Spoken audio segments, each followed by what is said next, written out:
Coleridge, to a young friend.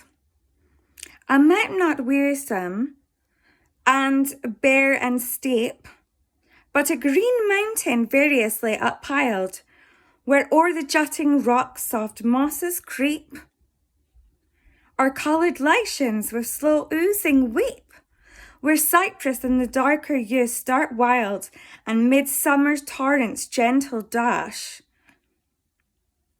Dance brighten the red clusters of the ash, beneath whose boughs by those still sounds beguiled. Calm pensiveness might muse herself to sleep, till happily startled by some fleecy dam that rustling on the bushy cliff above, with melancholy, bleat of anxious love, made meek inquiry for her wandering lamb. Such a green mountain 'twere most sweet to climb, e'en while the bosom ached with loneliness. How more than sweet if some dear friend should bless the adventurous toil, and up the path sublime. Now lead, now follow the glad landscape round, wide and more wide, increasing without bound. Oh, then 'twere lovely sympathy to mark the berries of the half uprooted ash, dripping in bright, and list the torrent's dash beneath the cypress, or the yew more dark, seated at ease on some smooth mossy rock.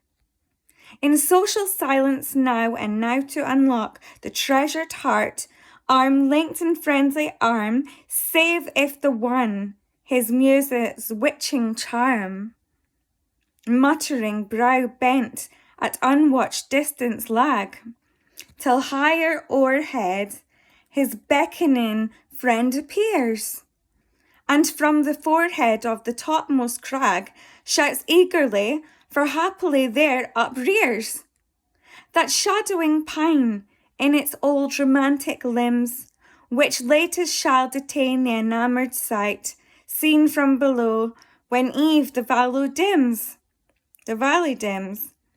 tinged yellow with the rich departing light, and happily basined in some unsound cleft. A beauteous spring, the rock's collected tears, sleeps, sheltered there, scarce wrinkled by the gale. Together thus the world's vain turmoil left, stretched on the crag and shadowed by the pine, and bending o'er the clear, delicious fount. Ah, dearest youth, it were a lot divine to cheat our noons in moralizing mood, while west winds fanned our temples toil bedewed. Then downward slope, oft pausing from the mount to some lone mansion in some woody dale, where smiling with blue eye domestic bliss gives this the husbands that the brothers kiss. Thus, ruddily versed in allegoric lore, the Helen knowledge I essayed to the trace, that verdurous hill with many a resting place, and many a stream whose warbling waters pour to glad and fertilize the subject plains. That hill with secret springs and nooks untrod, and many a fancy blessed and holy sod, where inspiration his diviner strains, low murmuring lay, and starting from the rocks, stiff evergreens, whose spreading foliage mocks what's barren soil and the bleak frost of age, and bigotry's mad fire invoking rage.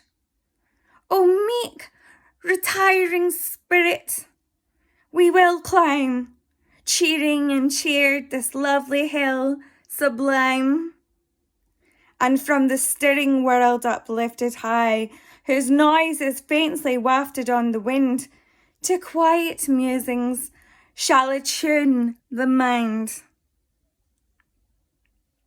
And oft the melancholy theme supply, there while the prospect through the gazing eye pours all its healthful greenness on the soul, will smile at wealth and learn to smile at fame. Our hopes, our knowledge, our joys the same. As neighbouring fountains image each the whole, then when the mind hath drunk its fill of truth, will discipline the heart to pure delight, rekindling sober joy's domestic flame. They whom I love shall love thee, honoured youth. Now may heaven realise this vision bright.